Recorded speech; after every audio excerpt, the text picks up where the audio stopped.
I'd like to welcome you all to the second meeting of the year for the League of Women Voters of Monterey County. I'm Janet Brennan, and I'm president of the League. At your table today are the consensus questions, which relate to another LWV-US study on money and politics. And we decided to distribute those questions today to give you a sense of, one, what the study will involve, but also to give you some ideas of questions to ask Zach Friend, our speaker. We are delighted to have Zach here. He was elected 2nd District Supervisor in June of 2015. He represents, Aptos, La Selva Beach, Corralitos, Seacliff, Freedom, and parts of Capitola and Watsonville. Previously, he was Press Information Officer and Crime Analyst for the Santa Cruz Police Department, acting as department spokesman and analyzing crime statistics to design more effective preventive and enforcement strategies. Prior to this, he worked in both houses of Congress and for the White House Council of Economic Advisors. Friend has an MA in Public Policy from Georgetown University and a BA in History from UC Santa Cruz, and he lives in Aptos with his wife. So please welcome Zach Friend, who will be talking about... Thank you so much. I appreciate everybody not asking me about potholes. It's so nice to be in front of people that aren't my constituents for 5 minutes. People that aren't just angry at me for some reason, for something I couldn't even control.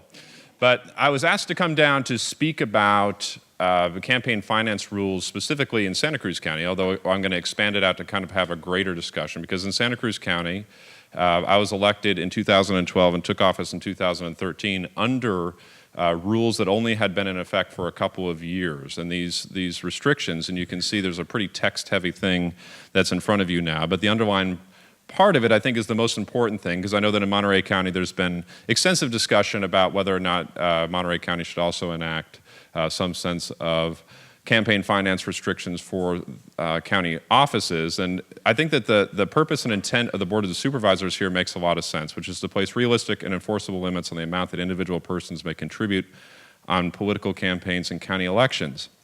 Now, there are multiple determinants as to why somebody would win a campaign, obviously, and campaign finance is a significant one of them. I mean, there's timing, there's somebody's background, et cetera, et cetera.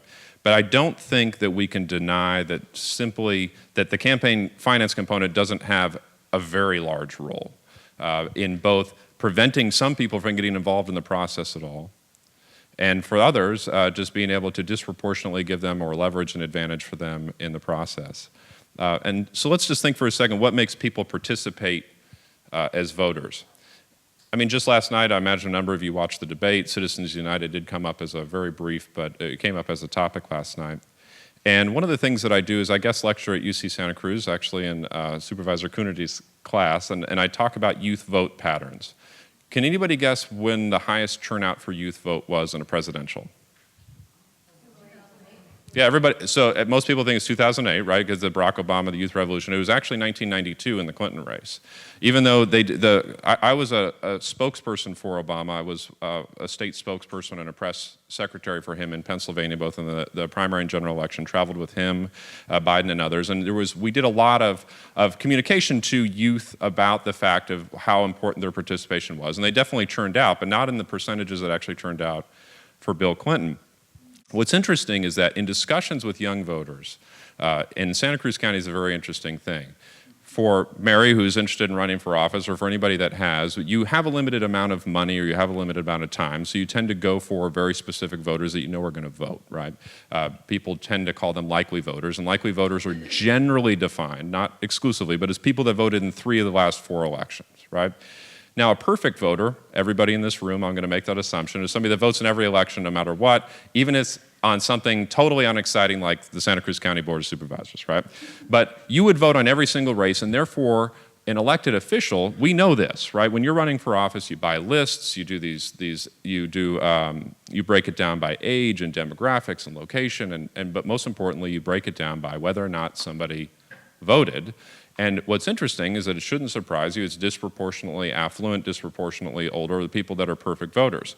So when I've had conversations with younger voters about their participation in the process, they'll say, and this makes sense, you, as an elected official, or others don't speak to me in any kind of way that makes me interested in participating in the process.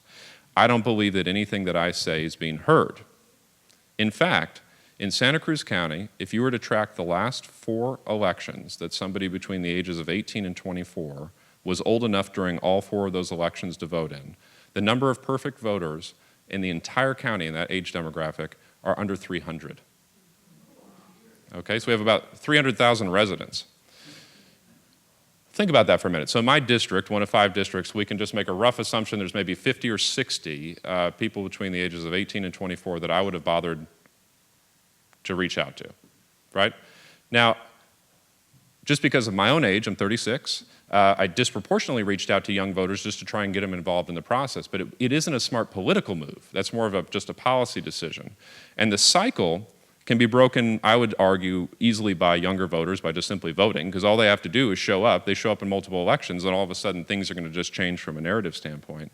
But one of the things that's constantly cited by young voters is the money in the process.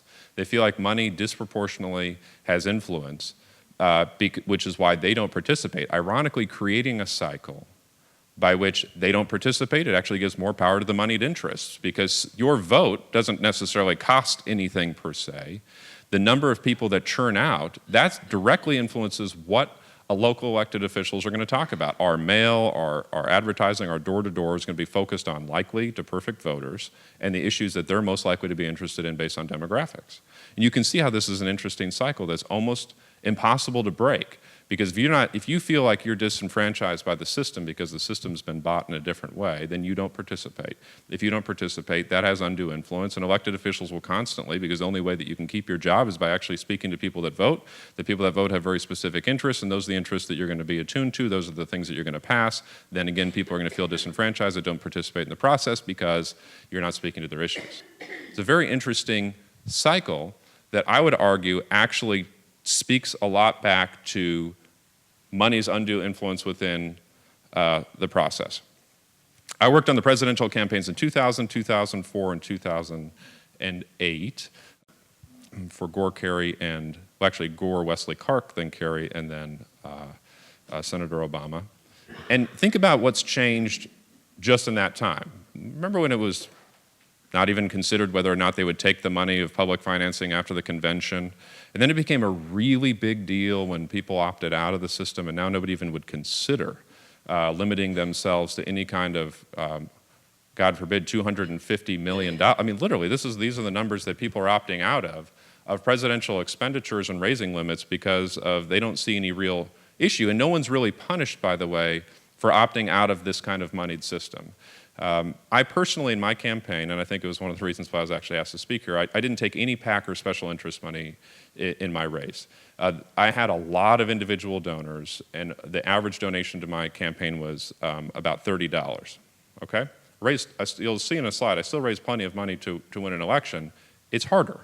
It's a lot harder than getting a big check, right? It's a lot harder than just having a union PAC write you a reasonable check. But I do think that it would be hard for an elected official to argue that you aren't more likely to take a phone call from the person that wrote a $25,000 check than the person that wrote a $25 check. I just think that that wouldn't be an honest statement from an elected official. And you want to eliminate that sort of even thought process out of an elected official's mind. And I think one of the easiest ways to do it and to kind of level that playing field is by putting reasonable limits onto campaigns. So what are reasonable limits? Well, that's an interesting discussion. What you can see here, and it's going to be a little bit hard to read, so I'll read it for you. On the bottom left quadrant for you are federal limits. These are individual giving limits. Then we have the California legislature, California executive, which includes, say, the treasurer, secretary of state, lieutenant governor. This is what you can give to California governors: an individual, a candidate, committee, a political party, or a PAC. None of this applies to super PACs, as you know. This is Santa Cruz County.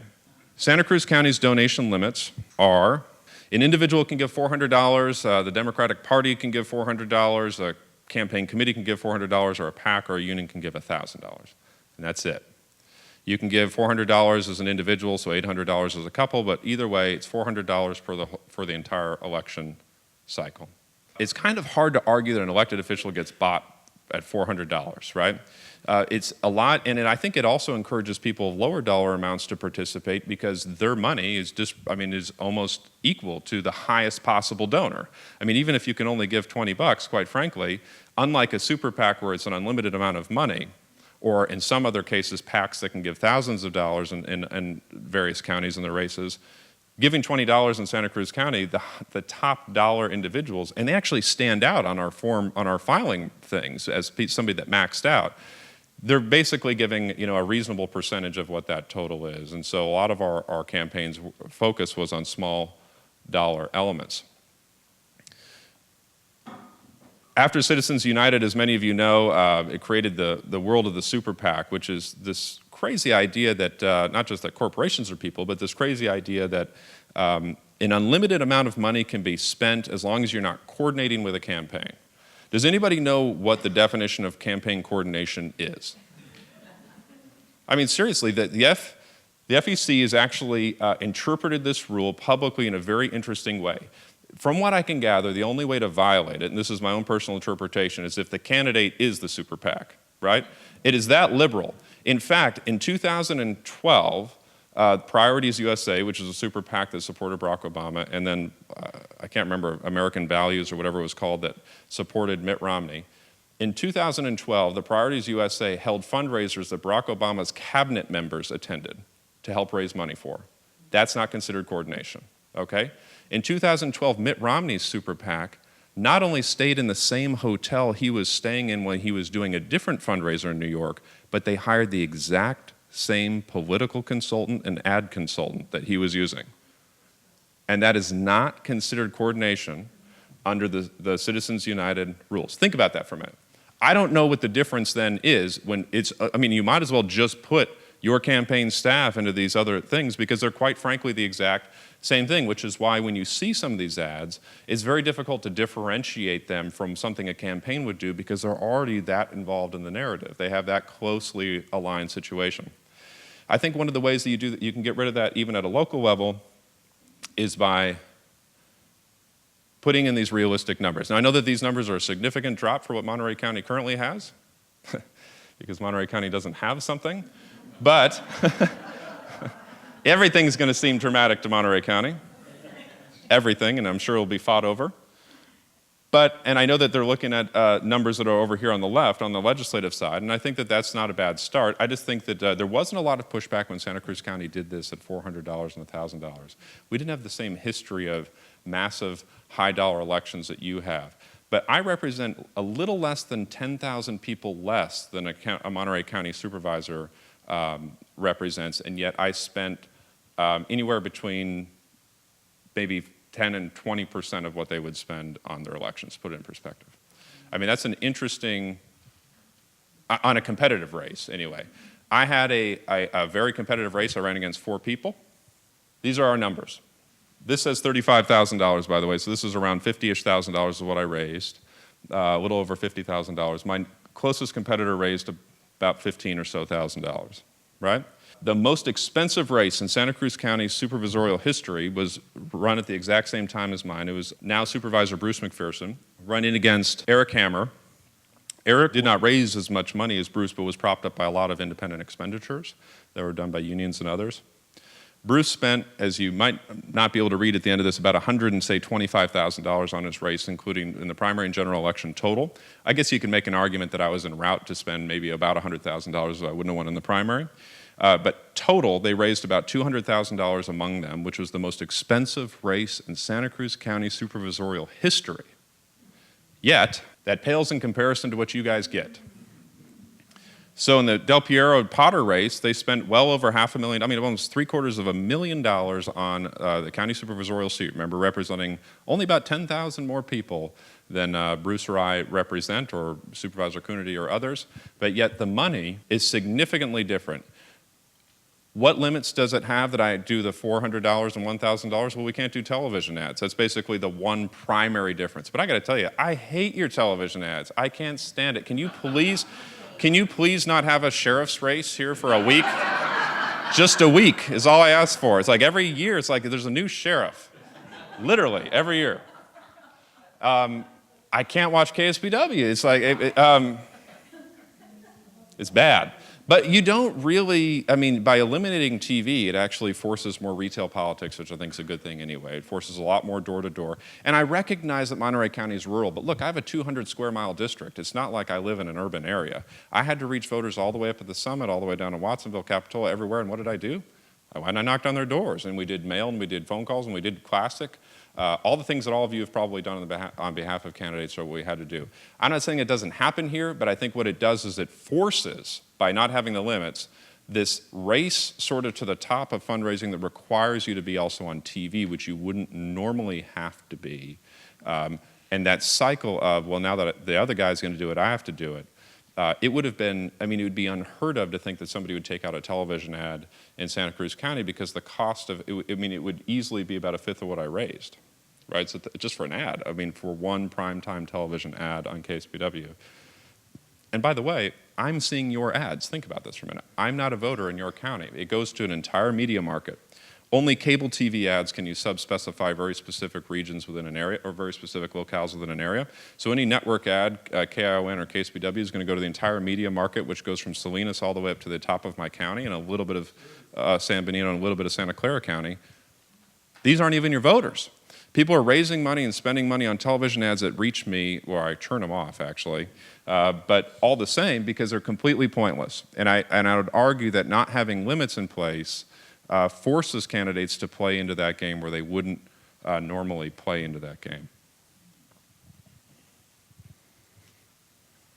I was actually talking to one of my colleagues on the board now in Monterey and asked what they thought the next set of competitive races would be spent, and without a flinch, he said to me that he expects each candidate to raise $500,000 in the upcoming, Dave's race or in Jane's race. In these upcoming competitive races, they think that that's going to be the target number under the current campaign rules, $500,000. If you think about that, that is an equivalent kind of cost of many congressional races throughout the country. We live in a more expensive media market than a lot of places throughout the country. But a county supervisor, which is meant by definition to be a rural sort of state arm position, is never intended to raise or spend that kind of money at all. And to think that you could have you could break the $1 million mark, and I don't think this is hyperbole, in a competitive race here in Monterey County in some of these upcoming races is, it seems to me to be crazy. And I think that the time now is actually to really create some of these rules. Now, as you know, over the last few years, there's been not just Citizens United, but McCutcheon versus the FEC, which basically eliminated any kind of reasonable rules associated with anything. I didn't even know that there actually was an individual limit of $48,600 that you could give to candidates over a 2-year period that was eliminated in the McCutcheon case. I didn't know that because I don't have that kind of money. I mean, it's not like, who even knew that there was this limit of that plus $78,000 to other candidate committees over a 2-year period? Most of us don't really think about that because we would never consider giving away a couple $100,000 of our money to candidates. But that's all been blown to pieces by that case, as you saw in Citizens United. Now, did it have any impact? This is the total outside spending by election cycle. I don't need to tell you what happened at that inflection point, right? It's $1 billion on top, by the way. It was basically flat, competitive presidential in 2000, spikes again in a competitive presidential in 2004, spikes again in a competitive presidential in 2008, and then insanity occurs after that. And that number is planning to go up. In fact, in the current Republican primary, you basically have super PACs handling all the funding for candidates that can't raise money on their own, completely propping them up in order to keep them alive. It happened for Newt Gingrich a couple of years ago, but it's happening right now for a number of the candidates on the Republican side. it's not just that this number is concerning, this inverse curve shows the number of PACs actually contributing. Boy, that's a scary thing. You saw how much the money went up? Look at how few people are now giving it.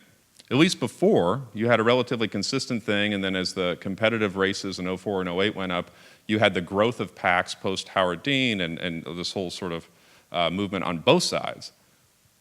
But once they realized that they could cut a check for anything that they wanted, there was no need to have all these PACs that were doing lower dollar things, and this is what you get in result. So I've got a question, another question, the 92 question. We'll just claim somebody got the 92 question right on the youth vote for TV. Sound good? You'll edit that in? Somebody got it right. On this question, this is maybe going to be a little bit harder. What percentage of people in the United States do you think make up 93% of the money that you saw on this last slide? So 93% of the contributions of super PACs in 2012, which you see topped $1 billion, what percentage of the United States do you think gives that money?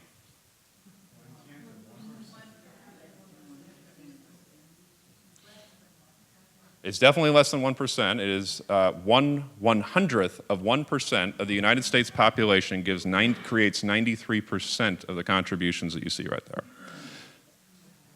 How do you argue that that a minority isn't disproportionately influencing what we think and what we believe, and even whether or not a candidate's viable? In the race that I ran in, I don't know if you've been paying attention. I don't know if this is the same thing in Monterey County, but in Santa Cruz County, voter turnout's been going down steadily, especially in off-year elections, like primary elections in the off-year, or in a presidential primary election where it doesn't have any kind of competitive mean by the time you come to California. In my race, it was the lowest turnout at that time in the history of Santa Cruz County until Supervisor Coonerty ran 2 years later, and then he actually was able to break the record for the lowest turnout, which is a real thing. I mean, you got to be the best of something, right? I consider myself the cream of the crap. But this turnout, which was about 30-some-odd% of registered voters, there's a field of 5. I needed over 50% to win in the primary. Start thinking then, breaking down what percentage of the populace actually elected me as county supervisor, right? It looked like an overwhelming win. I won by almost 40 points. But when you actually do the math, is maybe 1 in 7 people actually voted for me when all is said and done.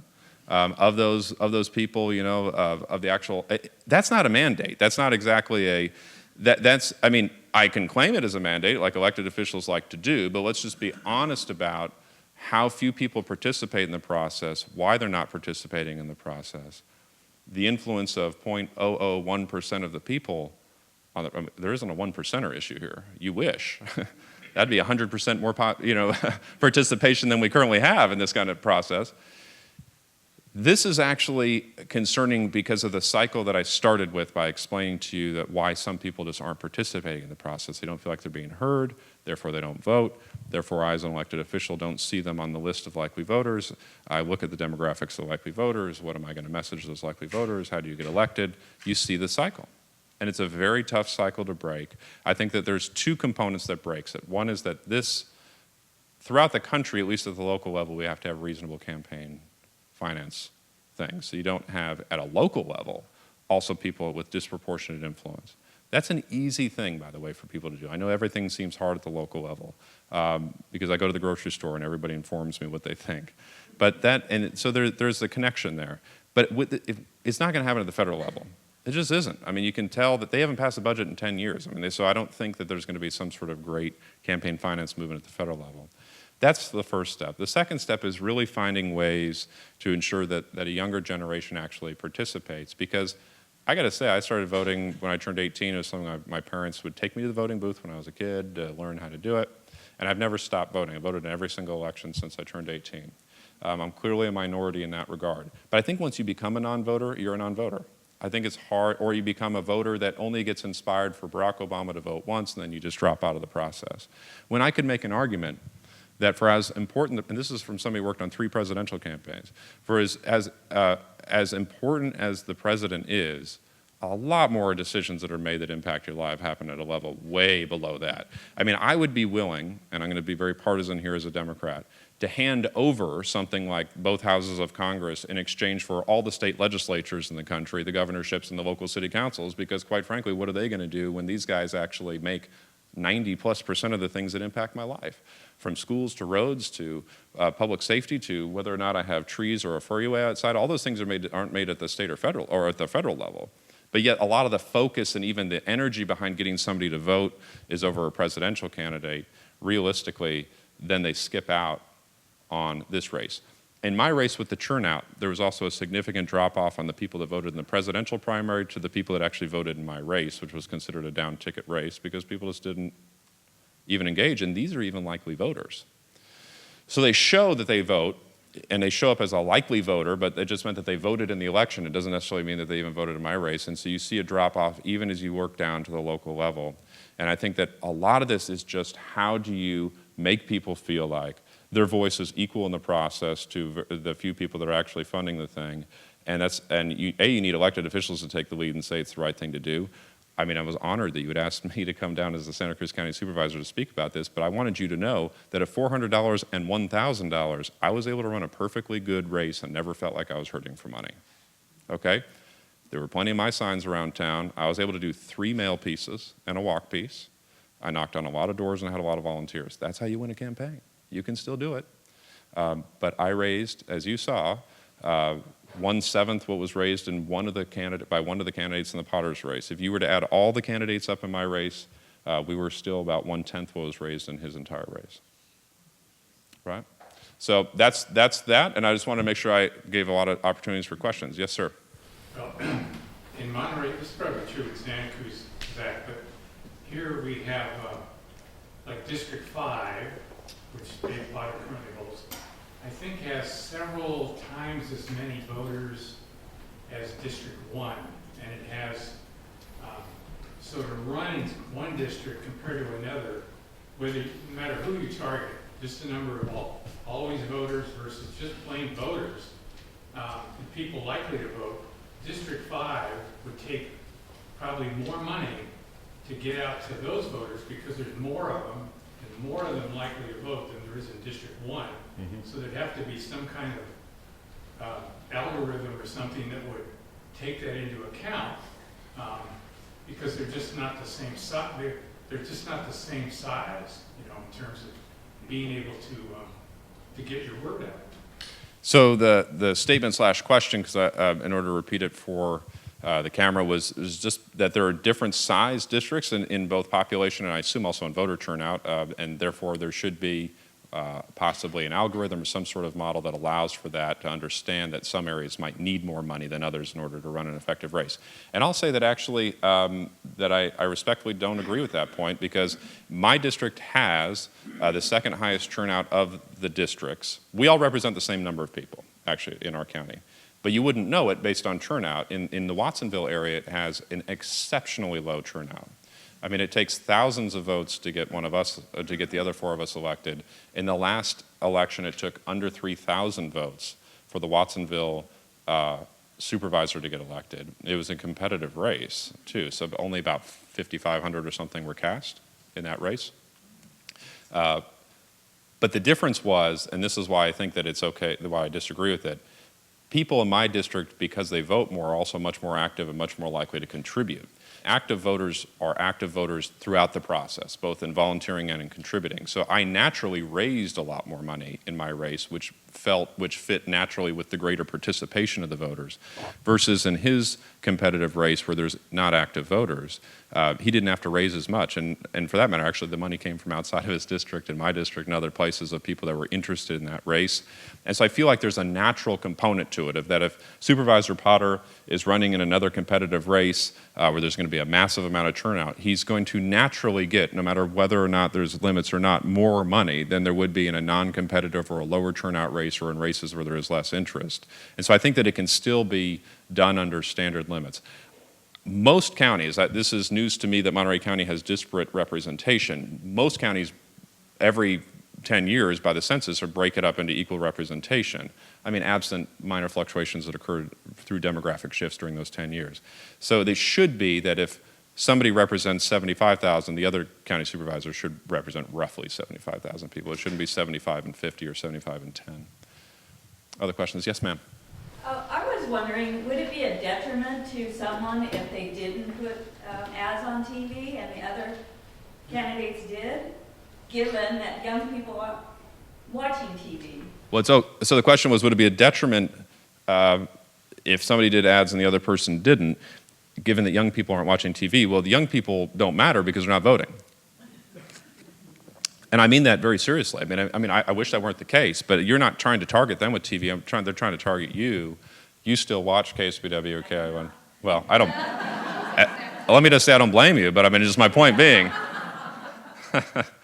But in general, I think that there's always a Me Too sentiment in campaigns, just like there is in life, whatever the Joneses are doing. I mean, if the other campaign goes up on TV to give you behind the scenes of what would happen in my campaign, for example, all your volunteers and your campaign manager get panicked. They're on TV and you're not. I mean, what are we going to do? It means, because there's like this odd mentality that there's like a psychology of campaigns of people like to be with winners. People like campaigns that show strength. People like to see yard signs. I mean, lawn signs don't vote, but they sort of reinforce this sense of a campaign's strength within a place, and so too would a television ad. So if one campaign was taking out an ad and the other wasn't, I think that campaign would, the spouse of that candidate would be asking why I saw that and not for you. And believe me, you don't want that. You don't want your wife, because I've gotten that, asking you why the other campaign's doing that and not you. And I think that's part of it. But I think that if you take it off the table altogether, fundraising-wise, I think that's a good thing all around. KSBW and KION would disagree with my statement right there. And in fact, they'll probably do an editorial speaking against campaign finance reform, but you'll know why.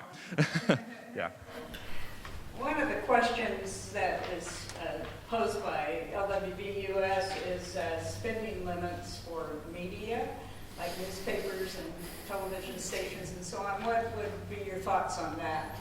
So the U.S. League of Women Voters has a question or a comment about spending limits on media, actual expenditures on media. I'll say this very directly. I mean, I'm somebody that worked as a spokesman in a law enforcement agency, as a spokesperson for multiple presidential campaigns, so I have a pretty good sense about what media can or cannot do.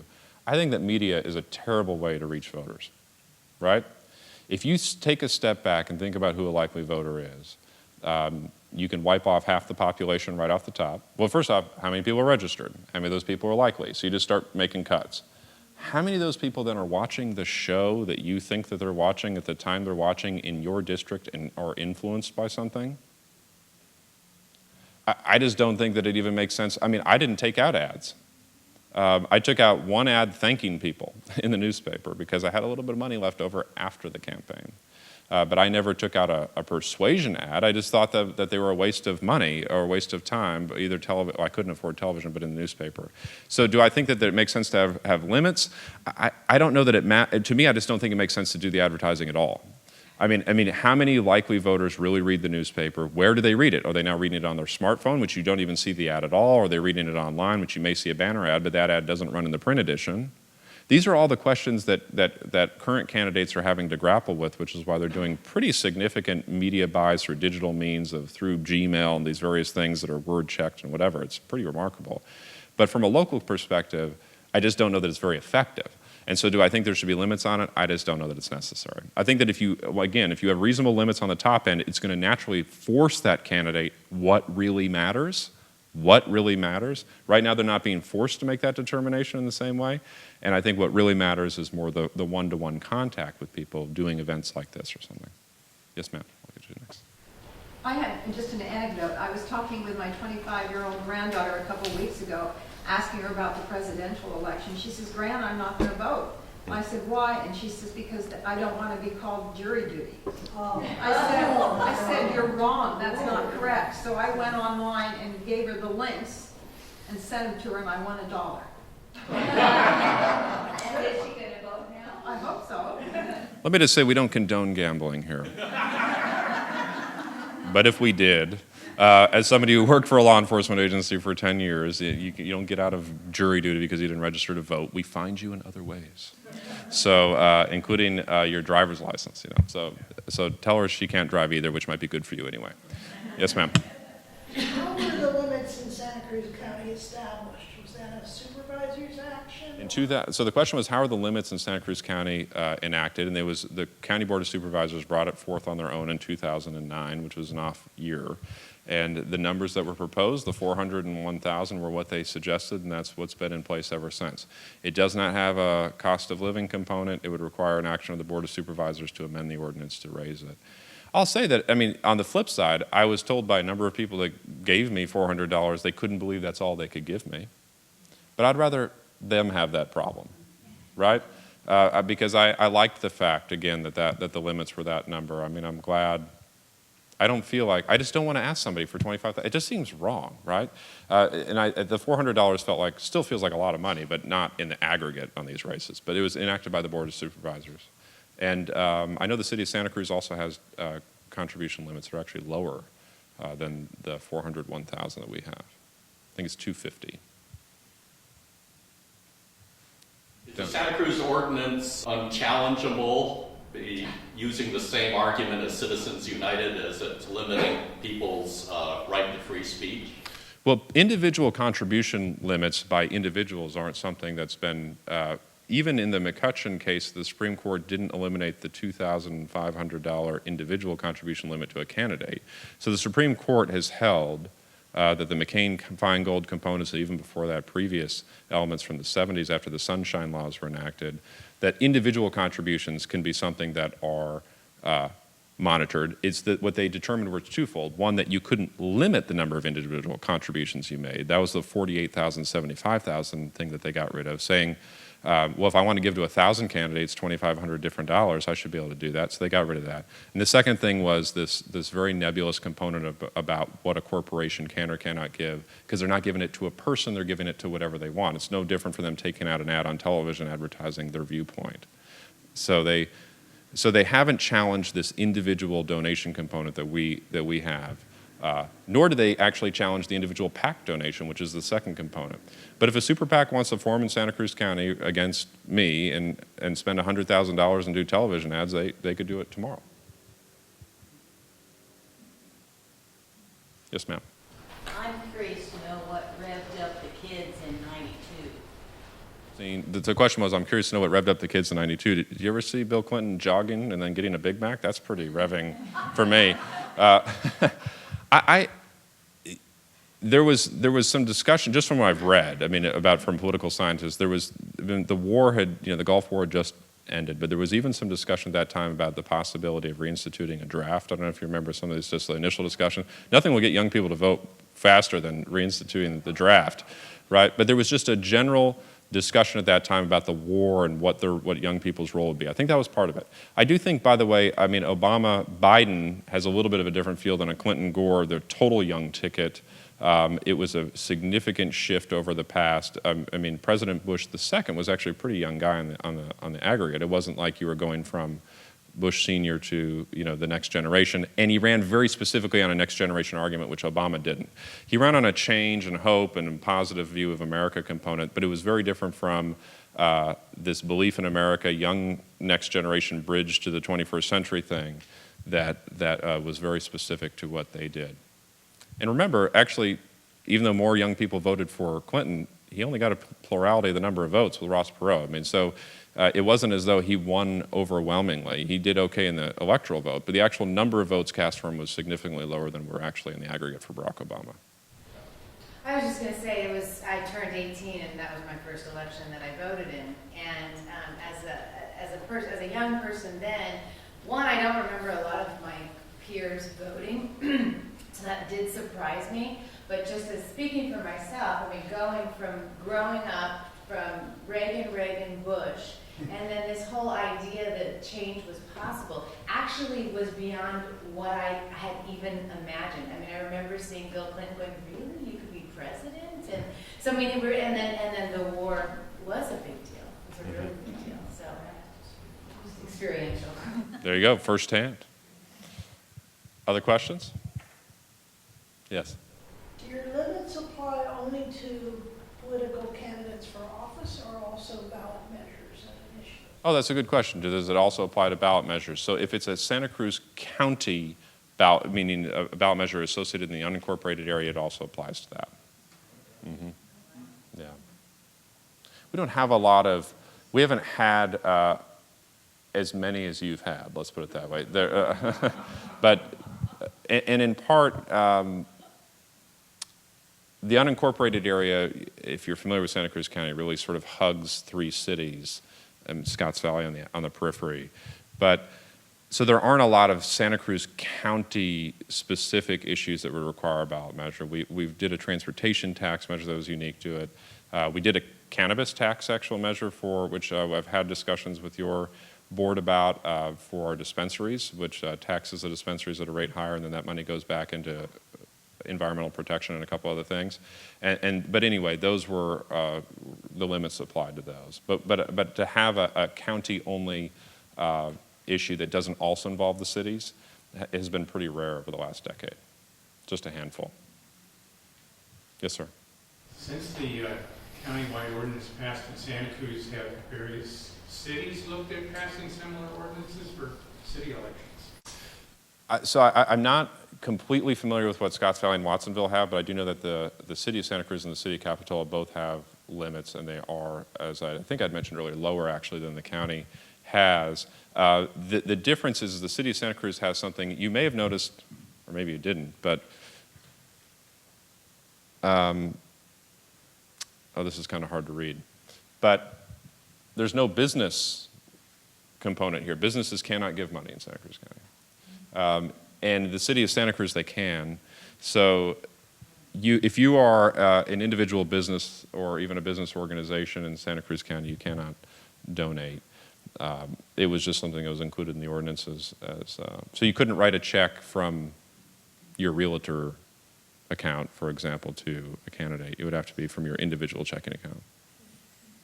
There was a question up front somewhere. Oh, I'm sorry, it was you. Yes, ma'am. I have a 2-part question. One is, do you think in the future you might ever consider running for state or federal office? And if you did, oh, you shook your head no. No, But if you did, how would you deal with this? So the question is, would I ever consider running for, I have an 11-month-old at home. It's our first kid. And this gig as it is not it's tough to be a dad in this environment. That's all. I mean, you want to be a good husband, you want to be a good father. It's really tough, actually, because I'm gone all the time, and I have a county job. I don't have a state or federal job, which would literally make you gone 3 days a week. It's not that it hasn't been something that people haven't asked me to do or tried to get me to do. I just don't see at this point in my life how I could do that balance and still be a good husband and father. I just don't see it. I mean, I think about my parents, and they worked all the time, but my dad was always at my baseball games, and my 2 brothers. He always made it. But if you're gone, you can't do it. And so it seems like it just puts a significant burden on your spouse that you would really have to say, this is something we think is best for the family. We haven't had that conversation. But I will say this. If I ran for one of those offices, I've enjoyed this not taking PAC money thing, because even though it means that I raise less money, there really has been less of just this assumed access to me than even my colleagues, because in some of their races there was a reasonable amount of money either from a PAC side given or in independent expenditures, and I just don't know how you don't. As I started this conversation by saying, how you don't take a phone call from somebody that gave you $25,000. I mean, for me, it allows me to say very honestly that whether you voted for me or not, whether you're a citizen or not, I really don't care. I get to represent everybody, and I never look back at my Form 7, on my Form 460, which lists all the donations, to see whether somebody, it wouldn't even occur to me. I couldn't even tell you who gave the max amount. It's so low, it just is another donation in many respects. It stands out to other candidates, when you're going through the political insider baseball, but without getting too much into my race, when I made the announcement that I was not going to take PAC money, I was flooded with people telling me it was a stupid idea. From political consultants to the unions and I was chair of the Democratic Party for 7 years. I mean, I'm no Vince Kohler. I haven't done it for 40 years or whatever it is that guy does it for. But I did it for 7 years, and so these were Democratic-leaning organizations that said, what are you doing? You know, you've made your race harder because of it. And I said, it just doesn't feel right. I mean, at some point you got to run on how you know, whatever feels right for you. And it's been nice not feeling like when I meet with one of these organizations, it's not because anybody can argue because they gave me money, because they didn't. And as I'm running again for re-election, actually in this coming year, I'm sending out my first letter in this coming week, if you can believe it's already time again, and it lists right on there, I will not take, you know, PAC, special interest business money, and I think it's good. I mean, it just seems better. You don't control the IEs, though, the independent expenditures. I mean, there are things that are done you literally just don't even know about until a mail piece hits. And so when you run for state and federal office, I think it's much harder to control what's done outside of your world. Mary. I think breaking the cycle has to be very, very difficult. And I'm just wondering, as I was looking at the numbers that you had up for District 5, it's absolutely daunting. I mean, there's no question about that whatsoever. Sure. And you did touch on the fact that there are political people who run political campaigns from out of the area, wherever, who were recommending that you not do this. But I'm just curious, as we think about something like this here in Monterey County, how did you go about getting the board, not the public will, but the board's will, to stop this process? So the question was, how did you get the board to actually take the leadership role? And to be fair, I wasn't on the board when this passed. This happened right before I took office. But we've never had this. This had never happened. So even when we didn't have the limits, I think this, and I imagine, I haven't looked back historically, but I imagine this is probably a phenomenon that's maybe, is it over the last decade, or is it, I mean, this, I can't imagine 25 years ago people were spending $750,000 in supervisor rate. But I think that once it happens, then it's going to happen. There's an expectation of that kind of component. But you raise an interesting point. I only touched on the fact that I got these calls from people saying not to do it, but I'll tell you why they told me this. And this is important for this room to know, because I imagine most of the people, if not all of the people in here, believe that there should be reasonable campaign limits, is that I was told very specifically by a very successful political consultant, and somebody that works on many Monterey County races, by the way.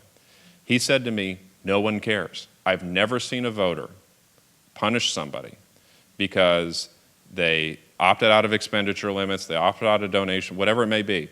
And you know what's interesting about it is that that's probably actually true. When it comes down to it, for how angry people have been about Citizens United, the reality is we still re-elect, 98% of the members of Congress.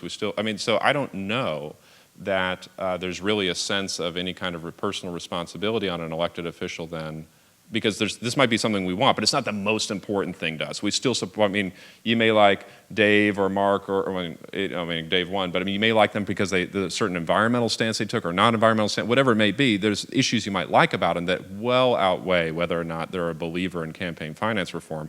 And when you look at attitudinal issues, I think that's true, especially at a federal level. It's a very low priority issue compared to pro-choice, not pro-choice, environmental issues or whatever. He was right, but I got to say, when I met with the editorial board of the Santa Cruz Sentinel and I said I wasn't taking this money, they didn't know what to think. And it became something that was actually included in their editorials, one of the reasons why they supported me, because I just said, I just think there's an undue influence. I think I'm getting the hook. Look at this. It's a polite hook, though. I'll take this last question. They're talking about having everybody registered through the DMV instead of separately. Do you think that'll change things? You mean at the same time that you do your car registration, that kind of thing? I don't know if almost this mandatory registration, I don't think that the barrier to registration is that much. I think that there's a lack of interest in why people should vote at all. Yeah. And because you could easily make an argument of having a national holiday to vote, like a mandatory holiday or mandatory voting like they do in some of these other countries, but I don't want people just to vote. I want them to vote because they believe in it and they're actually informed. Yeah, but that's my fault, right? We're obviously, as elected officials, not doing something to do that. So I don't think it's a registration thing. There are, very briefly, a lot of states, though, that have a lot of barriers to voting. When I was in Pennsylvania, they make it almost impossible to vote absentee, and the registration is 2 months in advance. It was crazy. So in California, they very directly say, assume that person can vote, go out of their way to make sure that vote's counted unless proven otherwise. That is not the threshold that's in a lot of states, and I think that that's unfortunate, because I do think that the right to vote is not the same in every state, and I think that should be a federal issue, even though they've really let it be a state issue, and I think that's not right. So I hope this was helpful. I really appreciate you guys letting me come down to your county.